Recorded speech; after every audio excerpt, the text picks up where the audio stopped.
মুজিবনগর দিবসে বঙ্গবন্ধুর প্রতিকৃতিতে প্রধানমন্ত্রীর শ্রদ্ধা, বিএনপি সহ সন্ত্রাসী শক্তিকে প্রতিহত করার প্রত্যয় ওবায়দুল কাদেরের। ভুয়া ৮,০০০ জনকে মুক্তিযোদ্ধার তালিকা থেকে বাদ দেওয়া হয়েছে জানিয়েছেন মুক্তিযুদ্ধ বিষয়ক মন্ত্রী।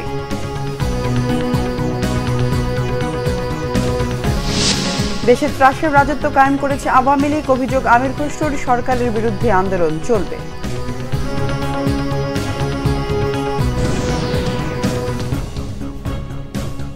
দেখছিলেন বিআরবি কেবল সংবাদ শিরোনাম, এবার বিস্তারিত সংবাদ। ঐতিহাসিক মুজিবনগর দিবসে জাতির পিতা বঙ্গবন্ধু শেখ মুজিবুর রহমানের প্রতিকৃতিতে শ্রদ্ধা নিবেদন করেছেন প্রধানমন্ত্রী শেখ হাসিনা। সকালে ধানমন্ডির ৩২ নম্বরে বঙ্গবন্ধু স্মৃতি জাদুঘরের সামনে বঙ্গবন্ধুর প্রতিকৃতিতে ফুল দিয়ে শ্রদ্ধা জানান প্রধানমন্ত্রী। পুষ্পস্তবক অর্পণের পর প্রধানমন্ত্রী শেখ হাসিনা কিছুক্ষণ নীরবে দাঁড়িয়ে থাকেন। পরে আওয়ামী লীগ নেতাকর্মীদের নিয়ে দলের পক্ষ থেকে ফুল দিয়ে শ্রদ্ধা জানান আওয়ামী লীগ সভাপতি। প্রধানমন্ত্রী শ্রদ্ধা নিবেদন শেষে আওয়ামী লীগের সহযোগী সংগঠনের নেতাকর্মীরাও বঙ্গবন্ধুর প্রতিকৃতিতে ফুল দিয়ে শ্রদ্ধা নিবেদন করেন। শ্রদ্ধা নিবেদন শেষে গণমাধ্যম কর্মীদের সঙ্গে কথা বলেন আওয়ামী লীগ সাধারণ সম্পাদক ওবায়দুল কাদের। বলেন, বিজয়কে সুসংহত করার জন্য বিএনপির মতো সাম্প্রদায়িক অপশক্তিকে মুক্তিযুদ্ধের চেতনায় প্রতিহত করতে হবে।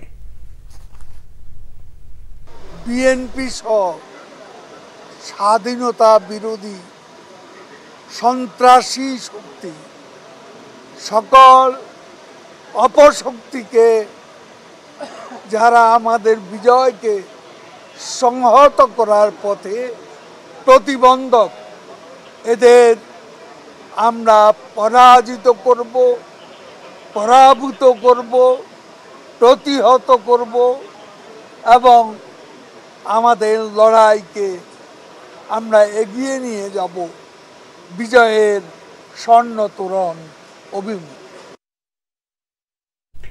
নানা কর্মসূচির মধ্য দিয়ে উদযাপন করা হচ্ছে ঐতিহাসিক মুজিবনগর দিবস। ১৯৭১-এর এই দিনে শপথ নেয় গণপ্রজাতন্ত্রী বাংলাদেশের প্রথম সরকার। এদিকে ঐতিহাসিক মুজিবনগর দিবসের অনুষ্ঠানে যোগ দিয়ে মুক্তিযুদ্ধ বিষয়ক মন্ত্রী আকামা মোজাম্মেল হক বলেছেন, ৮,০০০-এর বেশি ভুয়া মুক্তিযোদ্ধার সনদ বাতিল করা হয়েছে। অন্যদিকে মুজিবনগর দিবসের জনসমাবেশে আওয়ামী লীগের যুগ্ম সাধারণ সম্পাদক মাহবুবুল আলম হানিফ বলেছেন, আন্তর্জাতিক চক্রান্তকারীদের সাথে হাত মিলিয়ে বিএনপি দেশ বিরোধী ষড়যন্ত্র করেছিল, সেটা মির্জা ফখরুল স্বীকার করেছেন। ৭১-এর এই দিনে মেহেরপুরের মুজিবনগরে স্বাধীন বাংলাদেশের প্রথম সরকার গঠিত হয়েছিল। মুক্তি সংগ্রামের পক্ষে বহির্বিশ্বের সমর্থন আদায়ে কাজ করেছে নির্বাচিত প্রতিনিধিদের এই সরকার। মুজিবনগরের জন্য বরাদ্দ ১,০০০ কোটি টাকার কাজে দ্রুত বাস্তবায়ন চায় এলাকাবাসী। তুহিন আরুনের রিপোর্টে বিস্তারিত। মেহেরপুরের মুজিবনগর থেকে স্বাধীনতার প্রথম সূর্যটি উদিত হয়। পাক হানাদার বাহিনীর কবলে যখন দেশের অধিকাংশ জায়গা তখন নিরাপদ আর মুক্তাঞ্চল হিসেবে বেছে নেওয়া হয় মুজিবনগরকে। বৈদ্যনাথতলার আম্মকুঞ্জের নিচে স্থানীয়দের নির্মিত মঞ্চে শপথ নেয় দেশের প্রথম সরকারের মন্ত্রিপরিষদ। সেদিন বঙ্গবন্ধু শেখ মুজিবুর রহমানকে রাষ্ট্রপতি করে তার অনুপস্থিতিতে সৈয়দ নজরুল ইসলামকে করা হয় অস্থায়ী রাষ্ট্রপতি। তাজউদ্দিন আহমেদ হন প্রধানমন্ত্রী। স্বরাষ্ট্র, ত্রাণ ও পুনর্বাসন মন্ত্রী AHM কামরুজ্জামান ও অর্থমন্ত্রী করা হয় ক্যাপ্টেন মনসুর আলীকে। এই মঞ্চেই স্বাধীনতার ঘোষণাপত্র পাঠ করেন অধ্যক্ষ মোহাম্মদ ইউসুফ আলী। মুক্তিযুদ্ধের ইতিহাসকে চির অম্লান রাখতে দেশের সর্ববৃহৎ মুক্তিযুদ্ধভিত্তিক প্রকল্প বাস্তবায়ন করা হয়েছে মুজিবনগরকে। পর্যটন আকর্ষণে নির্মাণ করা হয়েছে নানা অবকাঠামো ও সুযোগ সুবিধা, কিন্তু জনবল নিয়োগ হয়নি, তাই অযত্নে পড়ে আছে সবকিছু। যদি কার্যক্রম সমাপ্ত হয় তাহলে এটা দেখতে আরো সুন্দর হবে এবং বিভিন্ন জায়গা থেকে লোকজন আসবে এবং দেশ বিদেশ থেকেও লোকজন আসবে এখানে দেখার জন্য। মুক্তিযুদ্ধের যে এটা চেতনা, এখান থেকে আমরা ধারণাটা পেয়ে থাকি। আমাদের এখানে এসে অনেক ভালো লাগছে, আইনশৃঙ্খলা অনেক ভালো আছে, পরিবেশ মনোরম পরিবেশ, আমরা বেড়াতে আসছি। মুজিবনগরকে আন্তর্জাতিক মানের পর্যটন কেন্দ্র করতে ১,০০০ কোটি টাকা বরাদ্দ হয়েছে ৭ বছর আগে, কিন্তু কাজ শুরু হয়নি এখনো। ৪ বছর আগে স্বাধীনতার সড়ক নির্মাণ হলেও চালু হয়নি আজও। এই রোডটি যদি খুলে দেওয়া হয় এবং চেকপোস্ট হিসাবে যদি ডিক্লারেশন দেওয়া হয়, তাহলে এখান থেকে বাংলাদেশের মানুষ অর্থনৈতিকভাবে অনেক লাভবান হবে। মুক্তিযুদ্ধের সময় ঘটে যাওয়া বাংলাদেশের সমস্ত ঘটনাগুলো এখানে তুলে ধরা হবে। সেক্ষেত্রে আমরা সমস্ত ডিজাইনের কাজ প্রায় শেষ পর্যায়ে। আমরা পরিকল্পনা মন্ত্রণালয়ে এটি জমা পড়বে মুক্তিযুদ্ধ মন্ত্রণালয়ের মাধ্যমে, এবং তারপরে কিন্তু সেটা এখানে পাস হওয়ার মধ্য দিয়ে এর বাস্তবায়নের কাজ শুরু হয়ে যাবে। ৭১-এর বৈদ্যনাথতলার বিশাল আম্মকাননের নিচে দেশের প্রথম সরকারের প্রথম গার্ড অব অনার, স্বাধীনতার ঘোষণাপত্র পাঠ এবং মুক্তিযুদ্ধের সর্বাধিনায়কের নিযুক্তের ঐতিহাসিক এই স্থানটি যথাযথ মর্যাদায় সংরক্ষিত হবে, এমনটাই প্রত্যাশা সবার। Bangla vision news desk. ইসরায়েলে ইরানের হামলার পর মধ্যপ্রাচ্যের পরিস্থিতির উপর তীক্ষ্ণ নজর রাখতে সংশ্লিষ্টদের নির্দেশ দিয়েছেন প্রধানমন্ত্রী শেখ হাসিনা। সেই সাথে জ্বালানি তেলের দাম সহ আমদানি নির্ভর পণ্যের ক্ষেত্রে বিরূপ পরিস্থিতি তৈরি হলে তা মোকাবেলায় রূপরেখা তৈরির পরামর্শও দিয়েছেন। বুধবার রাজধানী তেজগাঁয়ে প্রধানমন্ত্রী শেখ হাসিনার সভাপতিত্বে মন্ত্রিসভার বৈঠকে নির্দেশনা দেওয়া হয়েছে। সকাল 10টায় বৈঠক শুরু হয়। বৈঠকের পর ব্রিফিংয়ে মন্ত্রিপরিষদ সচিব মোহাম্মদ মাহবুব হোসেন জানান, মহেশখালী সমন্বিত উন্নয়ন কর্তৃপক্ষ 2024 খসড়ার চূড়ান্ত অনুমোদন দিয়েছে মন্ত্রিসভা। দেশি বিদেশি বিনিয়োগ আকৃষ্ট করার ক্ষেত্রে প্রাতিষ্ঠানিকভাবে কাজের সুযোগ পাবে কর্তৃপক্ষ। এজন্য 55,968 একর জমি বরাদ্দ থাকবে। কর্তৃপক্ষের গভর্নিং বডির চেয়ারপারসন থাকবেন প্রধানমন্ত্রী। এছাড়াও বৈঠকে প্রধান নির্বাচন কমিশনার এবং অন্যান্য কমিশনার পারিতোষিক ও বিশেষাধিকার আইনের চূড়ান্ত অনুমোদন দেওয়া হয়। এর ফলে সুপ্রিম কোর্টের আপিল বিভাগের বিচারপতি সমমর্যাদার সুযোগ সুবিধা পাবেন প্রধান নির্বাচন কমিশনার এবং হাইকোর্টের বিচারপতির সুবিধা পাবে নির্বাচন কমিশনাররা। বিএনপির স্থায়ী কমিটির সদস্য আমির খসরু মাহমুদ চৌধুরী বলেছেন, উপজেলা নির্বাচনের নামে দেশের মানুষকে আরেকবার ধাপ্পাবাজির দিকে নিয়ে যাওয়া হচ্ছে। নিজেদের প্রতীক নিয়ে নির্বাচনের সাহসও নেই আওয়ামী লীগের। বিরোধী নেতারা বলেন, গণতান্ত্রিক প্রতিষ্ঠান ধ্বংস করে অকার্যকর রাষ্ট্রের দিকে বাংলাদেশকে নিয়ে যাওয়া হচ্ছে। রিপোর্ট করছেন সিকান্দার রেমান। জাতীয় সমাজতান্ত্রিক দল জেএসডির আলোচনা সভা হয় জাতীয় প্রেস ক্লাবে। এতে বিরোধী নেতারা অভিযোগ করেন, দেশের মানুষের জীবনের নিরাপত্তা নেই। ভয়ের পরিবেশ তৈরি করে ক্ষমতা ধরে রাখতে চায় আওয়ামী লীগ। তারা বলেন, গণতান্ত্রিক সব প্রতিষ্ঠান ধ্বংস করে আফ্রিকার অকার্যকর রাষ্ট্রের দিকে বাংলাদেশকে নিয়ে যাওয়া হচ্ছে। ওবায়দুল কাদের যখন বলেন ভারতের কারণে আমরা সরকার গঠন করতে পারছি, তার অর্থটা কি? দেশের মানুষ বা তাদের ভোটাধিকার না, মানুষের সমর্থন না, ভারতের একটা নির্লজ্জ ধারাবাহিক এককাট্টা সমর্থনের বিনিময়ে গোটা দেশ এবং জনগণের বিরুদ্ধে ভারত আজকে অবস্থান নিয়েছে। হাজার হাজার কোটি টাকা বিদেশে পাচার করে, তাদের নামে কোনো মামলা হয় না। একজন বিরাট পুলিশ কর্মকর্তা এতই বড় রিসোর্ট বানান, সবাই নাকি তাক লেগে যায়, বাবা কিরকম করলো। তার বউ তার কন্যার এত টাকা যে গুণে শেষ করা যাচ্ছে না। তাদের নামে কোনো মামলা নেই, তাদেরকে গ্রেপ্তার করতে পারে না, তাদের কোনো জিজ্ঞাসাবাদ নেই। কিন্তু ইউনূস সাহেব প্রত্যেক মাঝে মাঝে গিয়ে কোর্টে আদালতে হাজির হয়ে বেল চাইছেন। বিএনপি নেতাদের অভিযোগ, 7ই জানুয়ারির নির্বাচনের পর নৌকা মার্কা নিয়ে জনগণের কাছে যাওয়ার সাহস না থাকায় এখন দলীয় প্রতীক ছাড়া নির্বাচনের চেষ্টা করছে আওয়ামী লীগ। তারা বলেন, দেশের জনগণ এরই মধ্যে নৌকাকে বয়কট করেছে। ওরা দেখছে বাংলাদেশের জনগণ নৌকা যেখানে আছে তারা সেখানে নাই, তারা বয়কট করেছে। তারা নৌকাকে ডুবিয়ে দিয়ে এখন জনগণকে বিভ্রান্তি করাতে চাচ্ছে। এখন তার নৌকা নাই, আপনারা আসতে পারেন, আমরা তো নৌকা বাদ দিয়ে দিয়েছি, এখন আপনারা আসতে পারেন। আরেকটি নির্বাচন করতে যাচ্ছে, ভাওতাবাজির নির্বাচন। আরে নৌকা তো বাদ গেল বুঝলাম, আরে ভোট চুরির প্রকল্প তো সম্পূর্ণভাবে রয়ে গেছে। ভোট চুরির প্রকল্প বহাল তবিয়তে আছে। বিরোধী নেতারা বলেন, ক্ষমতাসীনদের বিরুদ্ধে লড়াই জোরদার করে তাদের রুখে দিতে হবে। সিকান্দার রেমান, বাংলা ভিশন, ঢাকা। অর্থমন্ত্রী আবুল হাসান মাহমুদ আলীর দাবি, অর্থনৈতিক সংস্কারে সরকারের নেওয়া উদ্যোগগুলো কাজে লাগছে, মানুষের মাঝে স্বস্তি ফিরছে। অর্থনৈতিক ক্ষেত্রে সরকারের উদ্যোগকে যারা নেতিবাচক দৃষ্টিতে দেখে তারা এসবে খুশি না বলেও মন্তব্য করেন তিনি। মঙ্গলবার ওয়াশিংটন ডিসিতে ওয়ার্ল্ড ব্যাংক ও আইএমএফ এর বসন্তকালীন বৈঠকে অংশ নিয়ে সাংবাদিকদের প্রশ্নের জবাবে এসব কথা বলেন তিনি। তবে আইএমএফ বলছে, চলতি অর্থবছরে সরকারের লক্ষ্যমাত্রার চেয়ে জিডিপি 1.5% কম অর্জিত হলেও ধারাবাহিকভাবে মূল্যস্ফীতি কমবে। ওয়াশিংটন থেকে জিএম হাসানের রিপোর্ট। জিডিপি বড় লক্ষ্যমাত্রা অর্জনের বিষয়টি সরকার বেশ গুরুত্বের সাথে সামনে আনে, যদিও জিডিপির সাথে বিশ্বব্যাংক ও আইএমএফ এর বড় ধরনের পার্থক্য থাকে। ওয়াশিংটন ডিসিতে ওয়ার্ল্ড ব্যাংক ও আইএমএফ এর বসন্তকালীন বৈঠকে আইএমএফ এর ওয়ার্ল্ড ইকোনমিক আউটলুক প্রকাশ করা হয়। সেখানে বাংলাদেশের ক্ষেত্রে সংস্থাটির পূর্বাভাস চলতি অর্থ বছরের সরকারের লক্ষ্যমাত্রার চেয়ে 1.5% কম অর্জিত হবে জিডিপি, আর আগামী 2024-25 অর্থ বছরে হবে 5.7%। তবে জিডিপির প্রবৃদ্ধি কমলেও ধারাবাহিকভাবে কমবে মূল্যস্ফীতি। Inflation continues to come down.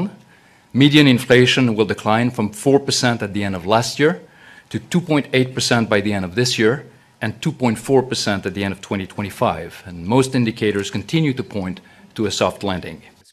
আগামী 2 বছর অপরিবর্তিত 3.2% হারে অর্জিত হবে বিশ্ব অর্থনীতির প্রবৃদ্ধি। তবে এ সময় কিছুটা চাঙ্গা হবে ইউরোপ আমেরিকার অর্থনীতি। This represents a 0.3 percentage point upgrade from our October projections for 2024, with stronger activity than expected in the US, China, and other large emerging markets, but weaker activity in the euro area. এদিকে IMF এর GDP প্রবৃদ্ধির পূর্বাভাস নিয়ে খুব একটা চিন্তিত নন অর্থমন্ত্রী। সাংবাদিকদের প্রশ্নের জবাবে তিনি বলেন, সংকট থেকে ঘুরে দাঁড়াতে শুরু করেছে দেশ। কিন্তু স্টিল ভালো, এটা তো খুবই ভালো, আমরা খুবই হ্যাপি।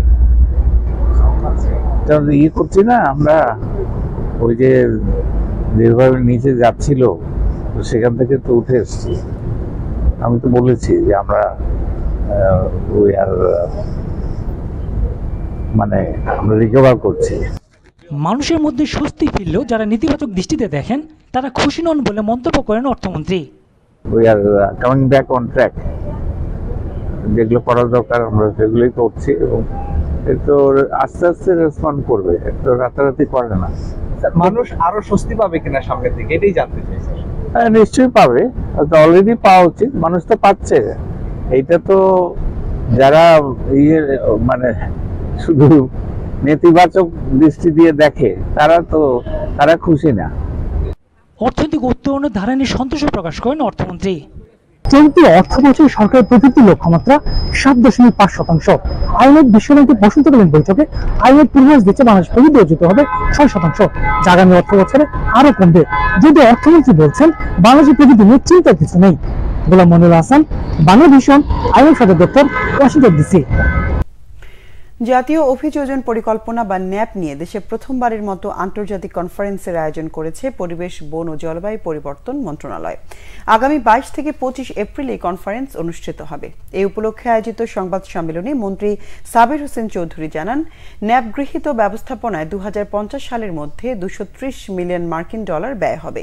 এর মাধ্যমে 113টি অগ্রাধিকারমূলক কার্যক্রম বাস্তবায়ন করা হবে বলেও জানান তিনি। মন্ত্রী বলেন, যেসব কর্মসূচি নেওয়া হচ্ছে তা বাস্তবায়ন চ্যালেঞ্জ হবে বাংলাদেশের জন্য, তবে জলবায়ু পরিবর্তন প্রভাব মোকাবেলায় অভিযোজন পরিকল্পনা বাস্তবায়নের বিকল্প নেই। জানানো হয়, কনফারেন্সে 104টি দেশের 383 জন প্রতিনিধি অংশ নেবেন। এরই মধ্যে 53টি দেশের অভিযোজন পরিকল্পনা প্রস্তাবনা জমা পড়েছে। সাংবাদিকদের প্রশ্নের জবাবে সাবির হোসেন চৌধুরী বলেন, অর্থায়নের বিষয়ে সবসময় আলোচনা চলছে। এক্ষেত্রে উন্নয়ন সহযোগীদের একই প্ল্যাটফর্মে আনার চেষ্টা থাকবে। জানান, যারা দূষণের জন্য দায়ী তাদের অর্থায়ন করার কথা থাকলেও সেটি সঠিকভাবে হচ্ছে না। মাদক মামলায় টেকনাফের সাবেক এমপি আব্দুর রহমান বদির দুই ভাই আমিনুর রহমান ও আব্দুর শুক্কুরের সংশ্লিষ্টতা পেয়েছে সিআইডি।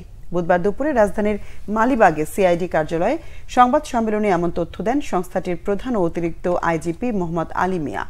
তিনি বলেন, বদি পরিবারের আর কেউ মাদকের সাথে জড়িত কিনা তাও খতিয়ে দেখা হচ্ছে। বদির দুই ভাইয়ের সম্পদ ক্রোকের প্রক্রিয়া চলছে বলেও জানান সিআইডি প্রধান। মাদকের 35টি মামলা তদন্ত করছে সিআইডি, এমন তথ্য জানিয়ে মোহাম্মদ আলী মিয়া বলেন, এরই মধ্যে মাদকের 10 গডফাদারকে গ্রেফতার করা হয়েছে। এদের অবৈধ সম্পদের পরিমাণ 46 কোটি টাকা। দেশের ভেতরে থাকা মাদকের কয়েকজন গডফাদারের কারণেই মাদকের বিস্তার হচ্ছে বলেও জানান তিনি। বাংলাদেশে গড়ে প্রতি বছর প্রায় 80,000 মাদকের মামলা হয় বলেও জানান সিআইডি প্রধান। আছে এবং তার ভাইরাও আছে, তাদের কিন্তু আমরা আইনের আওতায় নিয়ে আসি। যদি পেয়েছি আচ্ছা, এই নাম তাদের ইন্টারোগেশনে যদি নাম আসে আমরাও তাকে অ্যারেস্ট করব। কোনো রকম ছাড় দেওয়া হবে না। মাদকের বিষয়ে কাউকে কোনো রকম ছাড় দেওয়া হবে না। আব্দুল শুক্কুর এবং আমিনুর রহমান এরা যে কাজটা করে ওপার থেকে বার্মা থেকে বিভিন্ন ওয়ে চলে আসে এখানে। চলে আসার পরে তাদের এই নিয়োজিত যে ইয়াং গ্রুপ আছে, এই ইয়াং গ্রুপের মাধ্যমে বিভিন্ন জায়গায় পৌঁছে দেয় এবং তাদের সম্পত্তিও ক্রয় করা হয়েছে। দেশের বিভিন্ন জায়গার আরো কিছু খবর নিয়ে এখন একটি ডেস্ক রিপোর্ট দেখুন। ভারতের লোকসভা নির্বাচনের কারণে দেশের একমাত্র চতুর্দেশীয় বাংলাবান্ধা স্থলবন্দরের কার্যক্রম 3 দিন বন্ধ ঘোষণা করা হয়েছে। এ সময় পণ্য আমদানি রপ্তানির পাশাপাশি বন্ধ থাকবে ইমিগ্রেশন চেকপোস্ট। ফলে 17 এপ্রিল বুধবার থেকে 19 এপ্রিল শুক্রবার পর্যন্ত উভয় দেশের মধ্যে ভিসা পাসপোর্টধারী ভ্রমণকারীরাও ওই রুটে যাতায়াত করতে পারবেন না বলে জানায় কর্তৃপক্ষ। ব্রাহ্মণবাড়িয়ায় 8 শতক জায়গার লিজ কৌশলে বাতিলের প্রতিবাদে সংবাদ সম্মেলন করেছেন ভুক্তভোগী পরিবার। উত্তর মোরাইলের বণিকপাড়ায় নিজ বাসায় সংবাদ সম্মেলনের আয়োজন করা হয়। চট্টগ্রামে বর্ণাঢ্য আয়োজনে পালিত হল বিশ্ব হিমোফিলিয়া দিবস। যৌথভাবে এর আয়োজন করে haemophilia society of Bangladesh Chittagong শাখা ও চট্টগ্রাম মেডিকেল কলেজ হাসপাতালের হেমাটোলজি বিভাগ। এ উপলক্ষে বর্ণাঢ্য র্যালি ও সাইকেল শোভাযাত্রার আয়োজন করে চট্টগ্রাম মেডিকেল কলেজ হাসপাতাল। এতে চিকিৎসক, শিক্ষক ও শিক্ষার্থীরা অংশ নেন। গাইবান্ধার গোবিন্দগঞ্জে অটোরিকশা চালক দুলা মিয়া হত্যাকাণ্ডে জড়িতদের গ্রেফতার ও ফাঁসির দাবিতে মানববন্ধন করেছে ওই এলাকাবাসী। এ সময় কাটামোড়ে ঘণ্টাব্যাপী আঞ্চলিক মহাসড়ক অবরোধ করে বিক্ষোভ করেন তারা। সিলেট বিভাগীয় পরিবেশ অধিদপ্তরের নানা অনিয়মের বিরুদ্ধে মানববন্ধন করেছে সচেতন নাগরিক ফোরাম। শহীদ মিনারের সামনে এ কর্মসূচিতে বক্তব্য রাখেন HRWTB চেয়ারম্যান দেলোয়ার হোসেন খান সহ সচেতন নাগরিক ফোরামের নেতারা। Nazneen Akter, Bangla vision news desk. সংবাদ শেষ করব বিআরবি কেবল শিরোনামগুলো আরেকবার জানিয়ে। মুজিবনগর দিবসে বঙ্গবন্ধুর প্রতিকৃতিতে প্রধানমন্ত্রীর শ্রদ্ধা, বিএনপি সহ সন্ত্রাসী শক্তিকে প্রতিহত করার প্রত্যয় ওবায়দুল কাদেরের। ভুয়া ৮,০০০ জনকে মুক্তিযোদ্ধার তালিকা থেকে বাদ দেওয়া হয়েছে জানিয়েছেন মুক্তিযুদ্ধ বিষয়ক মন্ত্রী।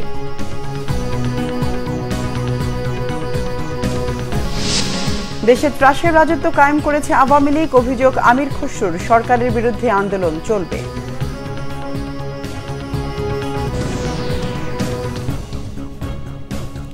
দর্শক, ছিল এখনকার মতো। পরের সংবাদ সন্ধ্যা 7:30টায় দেখার আমন্ত্রণ রইল। এছাড়া বাংলা ভিশন সংবাদ ও সংবাদ সংশ্লিষ্ট অনুষ্ঠান দেখতে ভিজিট করুন www.bvnews24.com ও facebook.com/banglavishnnews এবং সাবস্ক্রাইব করুন youtube.com/banglavishnnews। এতক্ষণ সঙ্গে থাকায় ধন্যবাদ সবাইকে।